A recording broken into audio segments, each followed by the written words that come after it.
Hello everyone. Last video में हमने electrochemistry start की थी। उसमें हमने इलेक्ट्रोकेमिकल सेल, गैल्वेनिक सेल के बारे में डिस्कस किया था।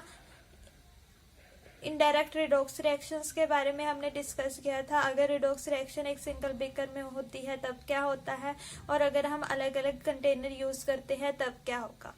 आज हम डिस्कस करेंगे कि हम सेल को कैसे रिप्रेजेंट करते हैं। जो इलेक्ट्रोकेमिकल सेल होता है उसको कैसे रिप्रेजेंट किया जाता है, इलेक्ट्रोड पोटेंशियल क्या होते हैं, सेल पोटेंशियल क्या होते हैं, और हम कैसे कैलकुलेट करते हैं ईएमएफ ऑफ सेल। हम किस तरीके से कैलकुलेट करेंगे, ये सब हम आज की क्लास में डिस्कस करेंगे। फर्स्ट अगर हम बात करें हम सेल का रिप्रेजेंटेशन कैसे करते हैं। Representation of electrochemical cell। Electrochemical cell को हम किस तरीके से रिप्रेजेंट करते हैं। इसमें हमने क्या किया था, दो अलग अलग कंटेनर यूज किए थे। जिंक सल्फेट का सोल्यूशन लिया था, जिंक रॉड हमने यूज की थी। कॉपर सल्फेट का सोल्यूशन लिया था, कॉपर रॉड यूज किया था। जो जिसका में से ऑक्सीडेशन हो रहा था वो एक्ट कर रहा था एज एन एनोड, और जिसमें रिडक्शन हो रहा था मतलब जो कॉपर था वो एक्ट कर रहा था एज ए कैथोड। तो हम सेल को कैसे रिप्रेजेंट करेंगे, देखो एनोड है, एनोड पे होगा ऑक्सीडेशन। कौन सी रॉड हमने यूज की थी, जिंक की रॉड यूज की थी। सोल्यूशन में हमारे पास क्या थे, जिंक के आयंस थे। देन हमने इसमें क्या यूज किया था, सॉल्ट ब्रिज यूज किया था। ठीक है, एनोड एनोड, फिर उसके बाद सॉल्ट ब्रिज हमने यूज किया था, और इलेक्ट्रॉन जा रहे थे कैथोड पर, और कैथोड पे क्या हो रहा था, रिडक्शन। तो कैथोड पे हो रहा था रिडक्शन, तो हम सबसे पहले आयंस लिखेंगे कैथोड के, देन कॉपर रॉड। ठीक है, इस तरीके से हम सेल को रिप्रेजेंट करते हैं। अगर नहीं ऐसे याद हो रहा तो हम अल्फाबेट ऑर्डर में भी हम लिख सकते हैं। ए मतलब एनोड, और सी अल्फाबेटिक में पहले आता है, फिर देन सी आता है। बस करना क्या है, पहले जिंक रॉड हम मेंशन करेंगे, मतलब जिस भी हम रॉड यूज कर रहे हैं। अगर हम सिल्वर की रॉड यूज कर रहे हैं तो यहाँ पे हम एजी लिखेंगे। देन हम सोल्यूशंस पे हमारे पास क्या बन रहे हैं, आयंस, मतलब ऑक्सीडेशन हुआ। ठीक है, वो देन हमने बीच में क्या यूज किया, सॉल्ट ब्रिज यूज किया। ये सेपरेशन बाउंड्री हो गई, सॉल्ट ब्रिज हमने यूज किया। देन उसके बाद हम सॉल्यूशंस के आयन, अपोजिट करना है इससे, सॉल्यूशंस के आयंस लिखेंगे, और देन हम क्या लिखेंगे, रॉड। ऐसे हम सेल को रिप्रेजेंट करते हैं। अब अगर हम बात करें इलेक्ट्रोड पोटेंशियल की, कि इलेक्ट्रोड पोटेंशियल क्या होता है। इलेक्ट्रोड पोटेंशियल की अगर हम बात करें, इसमें क्या होता है, जैसे हमने एक ही सिंपल ही ले लेते हैं, जिसका हम सोल्यूशन लेंगे उसी की रॉड यूज करेंगे। जैसे हमने कोई मेटल का सोल्यूशन लिया, लाइक हमने जिंक सल्फेट का सोल्यूशन लिया, और जिंक ही हमने रॉड यूज कर ली, तो जिंक यहाँ पे जैसे एक्ट कर रहा है एज एन, जिंक का हो रहा है ऑक्सीडेशन। जिंक ने क्या किए, दो इलेक्ट्रॉन लूज किए। ये इलेक्ट्रॉन जाएंगे रॉड के ऊपर, रॉड पे कोलेक्ट होगा नेगेटिव चार्ज, सॉल्यूशन में कोलेक्ट होगा पॉजिटिव चार्ज। ये जो पोटेंशियल डिफरेंस होता है मेटल का और उसके आयंस के बीच में, मेटल्स और उसके आयंस के बीच में जो पोटेंशियल डिफरेंस होता है उसको हम बोलते हैं इलेक्ट्रोड पोटेंशियल। मतलब difference between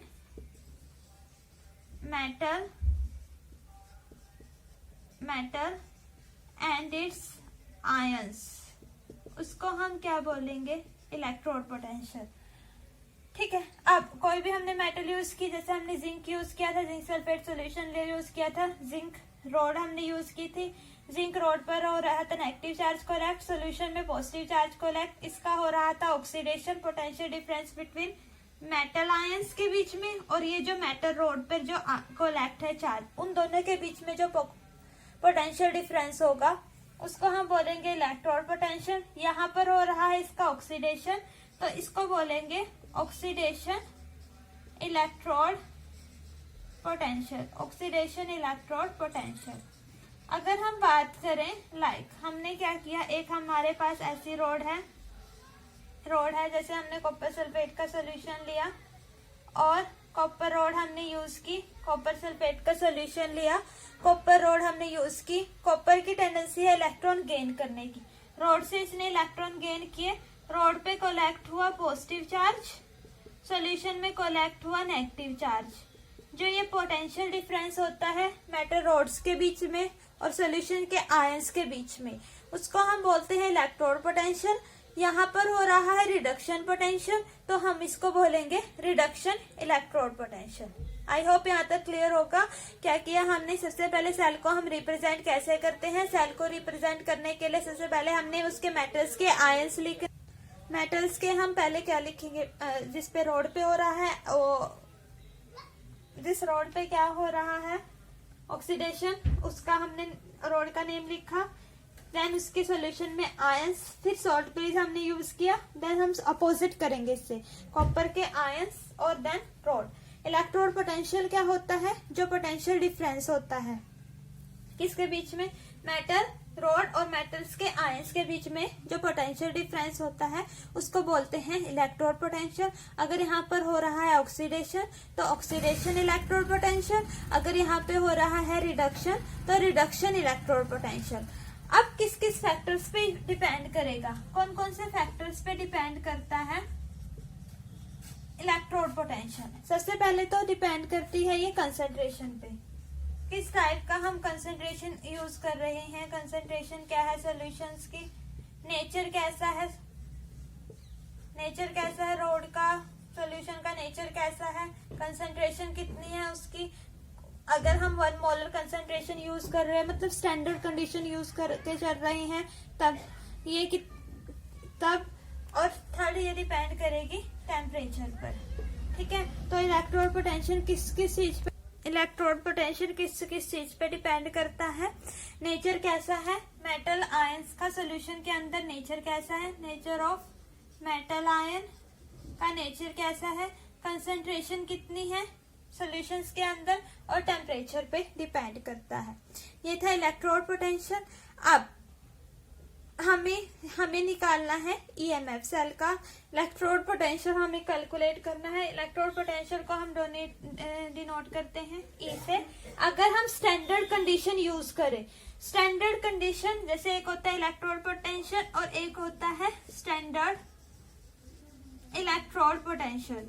standard electrode potential मतलब हम कंडीशन फिक्स लेकर चले कंडीशन की सॉल्यूशन की कंसंट्रेशन है 1 मोलर कंसंट्रेशन है, टेम्परेचर है 298 केल्विन, कंडीशन हमने फिक्स की।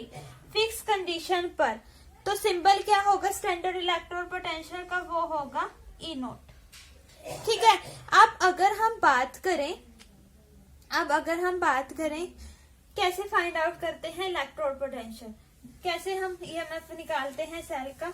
देखो, सबसे पहले अगर हम बात करेंगे, अगर हमें इलेक्ट्रोड पोटेंशियल कैलकुलेट करना है तो हमें नहीं पता कि हम किसको हमें सिंपल पता है कि सेल क्या होता है, जो सेल पोटेंशियल की अगर हम बात करें या फिर ईएमएफ की बात करें क्या होते हैं।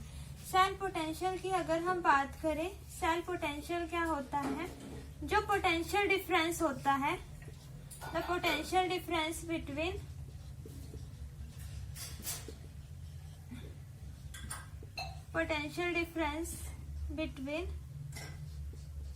To half cell. तो हाफ सेल किए थे हमने, एक ऑक्सीडेशन हाफ सेल और एक रिडक्शन हाफ सेल। इन दोनों के बीच का जो पोटेंशियल डिफरेंस होता है उसको हम बोलेंगे सेल पोटेंशियल या फिर उसका ईएमएफ ऑफ द सेल। ठीक है, अब ईएमएफ मतलब सेल क्या, इलेक्ट्रोड पोटेंशियल मतलब ईएमएफ कैसे फॉर्म होता है, दोनों से sum of oxidation potential plus sum of reduction potential, ये दोनों हो गए, ये दोनों हमेशा साइमल्टेनियसली होते हैं। अगर हमें एक यूज करना है, लाइक हमें ऑक्सीडेशन पोटेंशियल यूज करना है, रिडक्शन पोटेंशियल यूज नहीं करना, तो हम एब्सोल्यूट इलेक्ट्रोड पोटेंशियल कैलकुलेट नहीं कर सकते। ये दोनों एक साथ होते हैं, एक साथ परफॉर्म किए जाते हैं, साइमल्टेनियसली होते हैं, तो हम अलग अलग, अगर हमने एक रिएक्शंस में ऑक्सीडेशन पोटेंशियल यूज किया, हमने रिडक्शन पोटेंशियल नहीं यूज किया, तो हम उसका इलेक्ट्रोड पोटेंशियल या फिर उसका ईएमएफ नहीं कैलकुलेट कर सकते। ईएमएफ होता है इलेक्ट्रोमोटिव फोर्स, हम नहीं कैलकुलेट कर सकते। अब हमें नहीं पता, अगर हम क्या करें, जिंक हमने यूज किया, मान लो हमने जिंक यूज किया, जिंक का इलेक्ट्रोड जो पोटेंशियल होता है वो अगर ये एक्ट कर रहा है, इसने ऑक्सीडेशन हुआ, तो एक टाइम पे हमने इसकी वैल्यू यूज की -0.76 वोल्ट। ये एक्सपेरिमेंटल वैल्यू है, कैलकुलेट किया गया था इनका इलेक्ट्रोड पोटेंशियल। अगर हम इसका रिडक्शन फॉर्म में यूज करें तो इसकी वैल्यू होगी 0.76 वोल्ट। अब हम किस टाइम पे इसकी कौन सी वैल्यू यूज करेंगे, ये हमें नहीं पता कि हम किस टाइम पे इसकी कौन सी वैल्यू यूज करेंगे। तब हमने क्या किया, हमने ना जो इलेक्ट्रोड पोटेंशियल में हम जो ऑक्सीडेशन पोटेंशियल होगा को हम रिडक्शन फॉर्म में यूज करेंगे, तो क्या होगा, माइनस ऑफ रिडक्शन। जैसे रिडक्शन पोटेंशियल, मतलब हम दोनों जो सेल यूज कर रहे हैं, ऑक्सीडेशन और रिडक्शन, दोनों हम रिडक्शन, हमें नहीं पता कि हम कौन सी वैल्यू यूज करें, इसलिए हमने क्या किया, इन दोनों ही वैल्यू को रिडक्शन फॉर्म में यूज कर लिया। तो ई रिडक्शन क्या होता है, माइनस ऑफ ई ऑक्सीडेशन। ठीक है, दोनों को ही हमने रिडक्शन फॉर्म में यूज करना है। अब इस फॉर्मूले में अगर हम देखें, ऑक्सीडेशन किस पे होता है, एनोड पर, और रिडक्शन किस पे होता है, कैथोड पर।